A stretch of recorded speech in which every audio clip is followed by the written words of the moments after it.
sanitaire, il y a une gestion décentralisée, des médecins qui endossent plus de responsabilités administratives. On a l'impression que l'hôpital de Valenciennes a trouvé la solution à la crise des hôpitaux et pourtant c'est le seul à fonctionner de cette manière.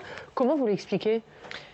Quand la tête fait confiance à la base, quand il y a un vrai contrat de confiance, et puis c'est vraiment des contrats, on fait confiance aux médecins de pôle qui ont à leur côté, pour diriger, comme on l'a vu à l'instant, un médecin chef de pôle avec un cadre soignant, avec un administratif qui est en fonction support du soignant. C'est bien le pôle et les médecins qui pilotent les équipes, qui ont la capacité à recruter, à investir, à être agile, à ne pas faire remonter, vous imaginez, c'est un hôpital de référence pour un pôle hospitalier de 750 000 habitants.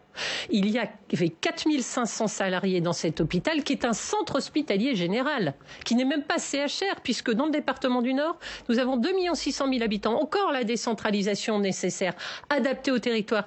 Nous avons un centre hospitalier régional comme dans chaque département, sauf qu'il y a des départements de 76 000 habitants, il y en a de 2 600 000.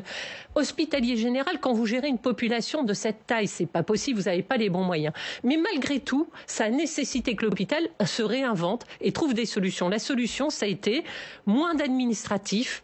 On part du bas, on remonte vers le haut.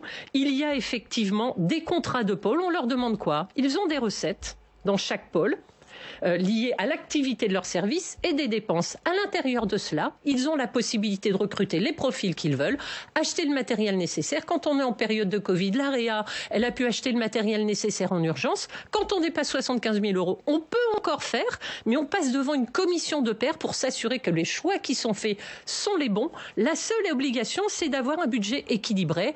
Et il y a une espèce de péréquation qui s'est faite entre pôles en fonction du type des activités. En fait, c'est l'exemple qui montre que, je vous parlais tout à l'heure de Bercy. C'est exactement la même chose. L'administration de l'hôpital, elle a arrêté d'aller contrôler la moindre dépense de 10 € dans les services. Elle a fait confiance. En contrepartie, les pôles rendent compte. Et aujourd'hui, cet hôpital, depuis 8 ans, il est excédentaire. Il est passé de 4 500 à 5 500 personnels, majoritairement soignants, puisqu'il n'y en a plus que 5% des administratifs. Et il est passé de 250 à 500 médecins. C'est-à-dire qu'en plus, il y a plus de soignants, plus de médecins au bénéfice des patients. Donc, on voit que ça marche quand on fait confiance. Et ça aussi, pour moi, c'est la preuve que régionaliser les politiques de santé, faire confiance aux hôpitaux, faire confiance au terrain, c'est la solution. Et que ça ne veut pas dire que ce sera la gabegie.